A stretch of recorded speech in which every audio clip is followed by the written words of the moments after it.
রাজবাড়ী জেলা বিএনপির সদস্য সচিব জনাব অ্যাডভোকেট কামরুল আলম এবং দীর্ঘ 17 বছর যাদের নেতৃত্বে আজকে আমরা এই বিশাল জনসভার সুযোগ পেয়েছি।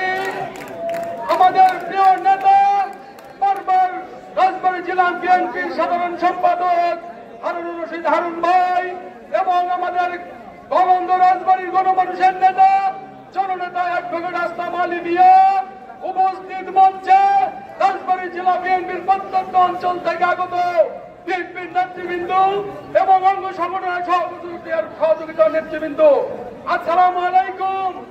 আমি একটা কথা বলতে চাই, আমরা বিএনপি এখনো ক্ষমতায় আসেন নাই ভাই, খুব সাবধান।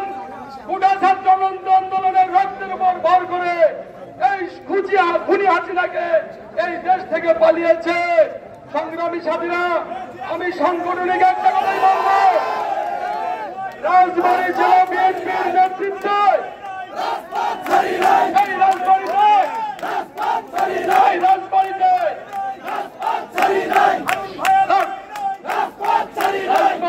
জেলা বিএনপির নেতৃত্বে আগামী দিনে মিছিল সমাবেশ হবে। রাজবাড়ী জেলা বিএনপির নেতৃত্বের বাইরে এখনো পর্যন্ত যারা দায়িত্ব আছে তাদের বাইরে কোনো মিছিল মিটিং এই রাজবাড়ীতে হতে দেওয়া যাবে না।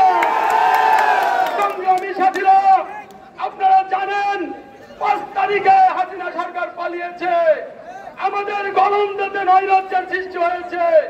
আমি রাজবাড়ী জেলা বিএনপির নেতৃবৃন্দের কাছে আমি অনুরোধ করব, আজকে বিগত দিনে এই বিএনপির কাছ থেকে যারা আওয়ামী খুনি সরকারের এই হাসিনার অধীনে যারা বিএনপি ছেড়ে আওয়ামী লীগ করেছে, গত 5 তারিখে দেখেছি তারাই এই রাজবাড়ীতে এই গণতন্ত্রে তারাই নৈরাজ্য সৃষ্টি করেছে।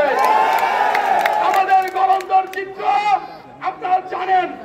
অবশ্যই রাজবাড়ী জেলা বিএনপির কাছে আমার আহ্বান, যারা আওয়ামী লীগ এই বিএনপি থেকে আওয়ামী লীগের এই দুঃশাসন, যারা আওয়ামী লীগের দুঃশাসনে বিএনপি নেতা কর্মীকে রক্তাক্ত করেছে, যাদেরকে মেরে দেওয়া হয়েছে, তাদেরকে লিস্ট করে এই বিএনপি তাদেরকে করতে দেওয়া হবে না।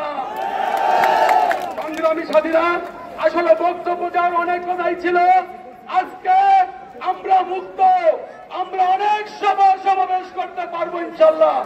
আমাদের সবাইকে স্যাক্রিফাইস করতে হবে। সংগ্রামী সাথীরা, আগামী দিনে আমরা যারা আছি এই আওয়ামী সরকারের বিরুদ্ধে যে ভিতরে যে চক্রান্ত চলছে, দুঃশাসনের কবল থেকে আমরা এখনো রক্ষা পাই নাই। আগামীতে যে নির্বাচন হবে সেই হাসিনা মার্কা নির্বাচন হবে না। দেশে নমিনেশন পেলেই মেয়র হব, এমপি হব, চেয়ারম্যান হব, এইটা তারেক জিয়া করতে দেবে না। সংগ্রামী সাথীরা, আমি আমার বক্তব্য বাড়াবো না, পরিশেষে একটা কথাই বলবো, আজকে কলম্বোতে যারা ওই প্রতিটা পল্লীতে তালা লাগিয়েছে মেয়েদের ঘরে, যারা ঘাটে দোকান দখল করেছে, মানুষের বাড়িতে তালা দিয়েছে, রাতের অন্ধকারে লুটপাট করেছে, তারা কারা, তাদেরকে চিহ্নিত করে আইনের আওতায় আনতে হবে।